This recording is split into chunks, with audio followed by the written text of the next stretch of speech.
नमस्कार। आज हम आपको एक अनोखी निबंध प्रतियोगिता के विषय में बताने जा रहे हैं, जिसका हमने आयोजन किया है।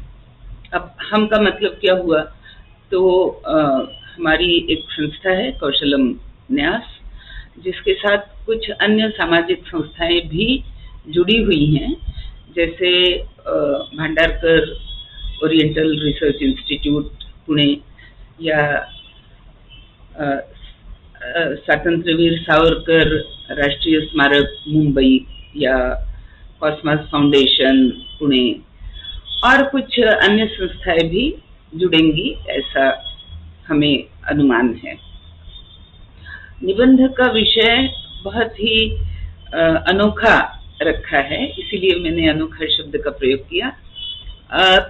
आप और हम सब जानते हैं कि हमारा देश भारत, जो कि एक बहुत ही पुरातन संस्कृति है, मैं कहूँगी कि हजारों वर्षों से जो संस्कृति एक जीवित रही और आज भी वह आचरण में आने वाली आचरणीय संस्कृति है, जिसकी परंपराओं को आज भी हम भारत के वासी बहुत ही श्रद्धा से निभाते हैं।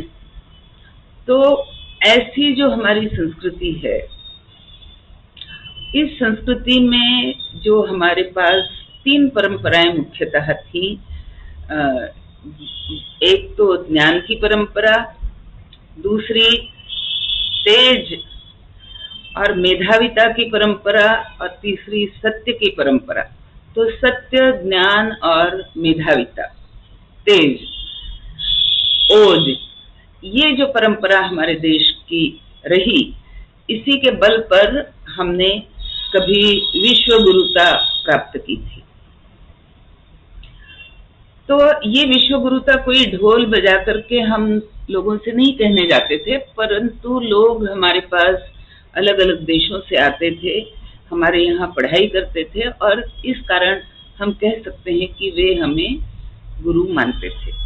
लेकिन आज हमारी अवस्था कुछ बीच में 200 वर्षों के कारण, 200 वर्षों के इतिहास के कारण, और उससे भी पहले करीब और पीछे जाएं तो 700-800 वर्षों का जो आक्रमण का इतिहास रहा, जो हमारे शौर्य का, हमारी लड़ाइयों का भी इतिहास रहा, तो उस पूरे इतिहास के कालखंड में कहीं न कहीं हमारा ध्यान जो है वह भटक गया, और हम अपने सत्य, ज्ञान और मेधाविता और शौर्य की परंपरा से हम कहीं पीछे रह गए, या हम केवल बचाव में रहने लगे, तो इनकी तरफ हमारा ध्यान थोड़ा सा कम हो गया। लेकिन आज जब 2047 में हम अपनी स्वतंत्रता के 100 वर्ष की हम एक उत्सव मनाने जा रहे हैं, जो कि आज से 20-22 साल के बाद आने वाला है, तो उस दिन के लिए हम सबके मन में ये आशा है, आकांक्षा है, अपेक्षा है, और उस दिशा में कई लोग प्रयत्नशील भी हैं कि वापस फिर से एक बार हमारा देश एक आदर्श समाज और एक समर्थ भारत, एक विश्व वंद्य भारत, इस तरह से निखर करके सामने आए। अब केवल विकसित देश हम ना कहलाएं, बल्कि विकसित देश की सीढ़ी से बहुत आगे एक ऊंची सीढ़ी पर हम जाएं, जहां पर हम आदर्श देश कहलाएं, समर्थ देश कहलाएं। तो कई स्तर पर इस दिशा में काम हो रहे हैं या हो सकते हैं। तो ये प्रश्न भी बहुत ही एक महत्व का प्रश्न हो जाता है कि आखिर हम कैसे जांचेंगे कि हम सचमुच उस दिशा में बढ़ रहे हैं, या 20 वर्षों के बाद, 22 वर्षों के बाद हम कैसे जानेंगे, कैसे मापेंगे कि हमने वाकई में उतनी प्रगति कर ली, उतनी आदर्शता हमने प्राप्त कर ली, उतनी समर्थता हमने प्राप्त कर ली, जहां हम न केवल विकसित वरन एक आदर्श और समर्थ देश के रूप में फिर से प्रतिष्ठित हों। तो हमारे जो निकष होंगे, मापने के तरीके होंगे, कि किस मापदंड के आधार पर हम कह सकते हैं कि भारत आदर्श और समर्थ देश बना। इन निकषों का निर्धारण आज ही कर लेना आवश्यक है। तो आपके लिए भी हमारी जो पहेली समझिए, एक विचारों को प्रेरणा देती हुई एक प्रेरक शक्ति कह लीजिए, आपको ये निबंध लिखना है कि हमारे मापदंड क्या हम आज निश्चित करें, जिनके आधार पर या जिनको माप करके, जिनके परिमाण को जान करके हम अगले 20-25 वर्षों में ये कह सकें कि हम उस रास्ते पे ठीक चल रहे हैं और ठीक पहुंच गए हैं। तो आपको हमारी स्पर्धा के लिए ऐसे कई निकष होंगे, कई मापदंड होंगे। कोई सोचेगा कि हमारे देश में आंतरिक सुरक्षा और अधिक सक्षम होनी चाहिए। कोई कहेंगे हमारे किसान खुश होने चाहिए। कोई कहेंगे हमारी शिक्षा व्यवस्था नीति मूल्यों की तरफ बढ़ती हुई होनी चाहिए, ताकि बचपन से ही बच्चों में नीति के संस्कार पल सके।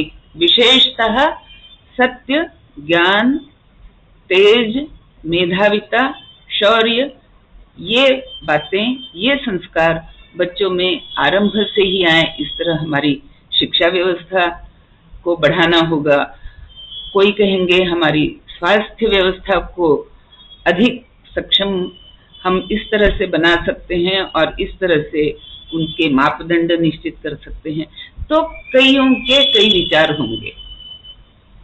आपको भी ऐसे कुछ विचार, कुछ मापदंड अपने मन में निश्चित कर लेने हैं और फिर उनके आधार पर अपना निबंध लिखना है कि क्यों वे मापदंड महत्व के हैं और उनके मापने के तरीके क्या हो सकते हैं।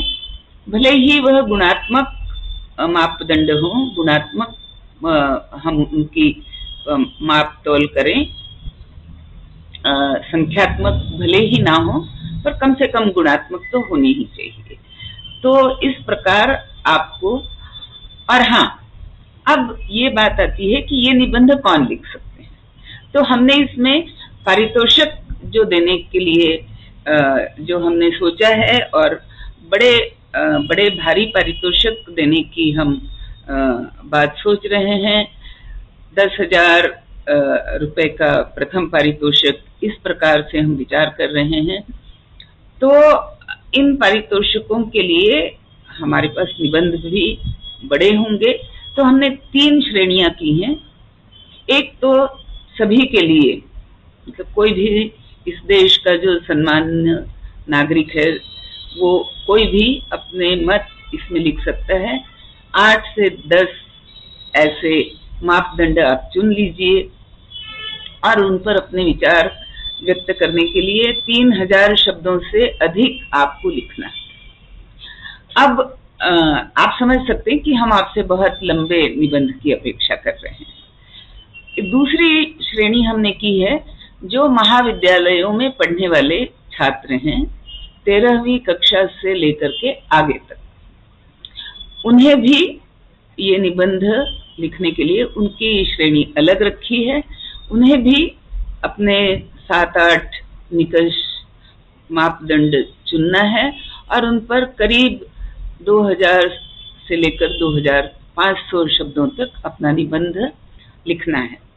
अब आप पूछेंगे तीसरी श्रेणी कौन सी है?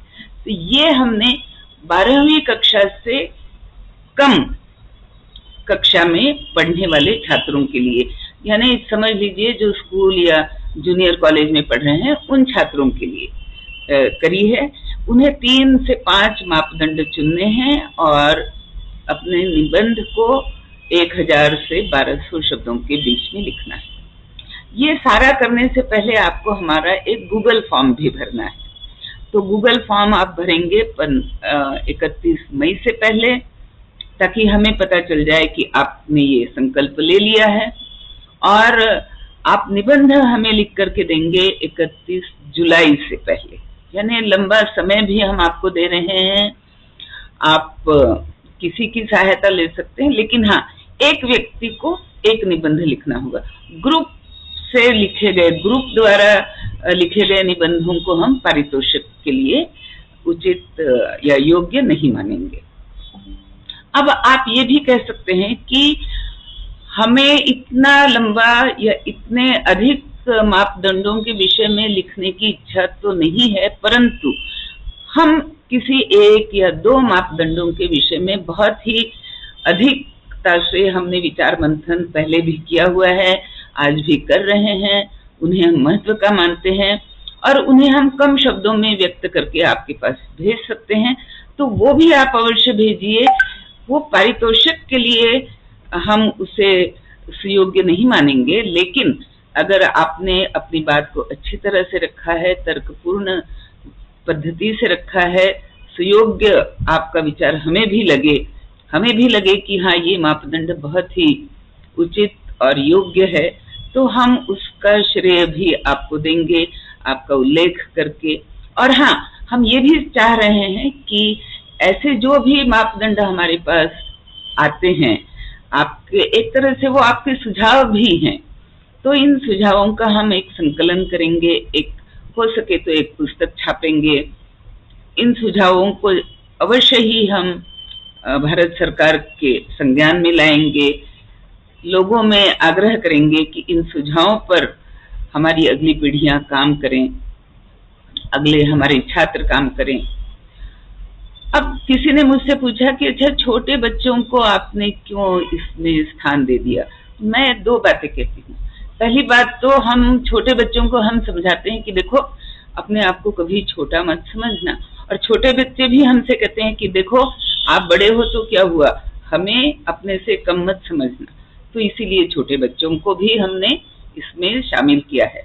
और दूसरी बात, जब आज से 20 साल के बाद यही छोटे बच्चे जो आज हमें स्कूलों में दिख रहे हैं, वो उस समय एक युवा ऊर्जा से भरे हुए लोग होंगे और वे ही अपने देश को समर्थ, आदर्श और विश्व गुरु के पद तक ले जाएंगे। जो सपना कभी स्वतंत्र वीर सावरकर ने देखा था समर्थ भारत का, जो सपना कभी स्वामी विवेकानंद ने देखा था विश्व गुरु भारत का, जो सपना कभी महाराजा शिवाजी ने देखा था, महाराणा प्रताप ने देखा था, एक समर्थ ओजस्वी भारत गुरु गोविंद सिंह ने देखा था कि हिंदवी स्वराज्य की स्थापना ये शिवाजी महाराज का सपना था।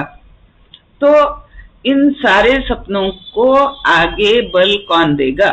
जो आज के छात्र हैं वही देंगे। इसलिए छात्रों का इसमें सहभाग, और जो आज कॉलेज के विद्यार्थी, वे तो आज उस युवावस्था की उस कगार पर हैं जहां वे ओज से भरे हुए हैं, तेज से भरे हुए हैं, ज्ञान से भरे हैं, विचारों से भरे हैं। तो उन्हें भी अपने भीतर की वह ऊर्जा प्रकट करनी है कि कैसे देश को हम आगे ले जाने का प्रयास कर रहे हैं। कौन कर रहा है? आप कर रहे हैं, वो कर रहे हैं, और उसके मापदंड को कैसे निश्चित किया जाता है। तो सबके लिए शुभकामनाएं हैं। भारत की संस्कृति एक बहुत ही विशालतम संस्कृति रही है, और इसीलिए हम आज दोबारा से विश्व गुरु बनने का सपना देख सकते हैं, विश्व में वंदनीय होने का सपना देख सकते हैं, और निश्चित तौर पर एक आदर्श समाज और समर्थ देश की परिकल्पना आज हमें अपने सामने एक उद्दिष्ट के रूप में रखनी है कि अगले 20 वर्षों में हम इसे पाएंगे। तो चलिए, आपकी लेखनी उठाइए। हाँ, आप, मैंने कह तो दिया लेखनी उठाइए, पर आप अपने विचार, अपना लेख कंप्यूटर पे भी लिख सकते हैं, टाइप करके हमें पीडीएफ करके भेजिए, और अगर हाथ से लिखा हो तो उसको स्कैन पीडीएफ करके हमें भेजिए। पर ये सारा कुछ करने से पहले हमारा गूगल फॉर्म अवश्य भरिए। हमारे फेसबुक के पन्ने को देखिए, समझिए, नियमावली को पढ़िए, हमारे व्हाट्सएप चैनल को आप ज्वाइन करिए। सारी लिंक्स हम आपको यहाँ नीचे दे रहे हैं और आप को मुझे आशा है कि ये जो हमारा प्रस्ताव है आपसे निबंध लिखवाने का, इसको आप गंभीरता से लेंगे और उचित रूप से आप अपने वक्तव्य को, अपने विचारों को आप हमारे पास शब्दांकित करके भेजेंगे, ताकि वह एक बड़ा डॉक्यूमेंटेशन अगले कई वर्षों तक इस देश को एक अच्छी तरह से दिशा निर्देश दे सके। धन्यवाद। अवश्य शामिल होइए। वंदे मातरम।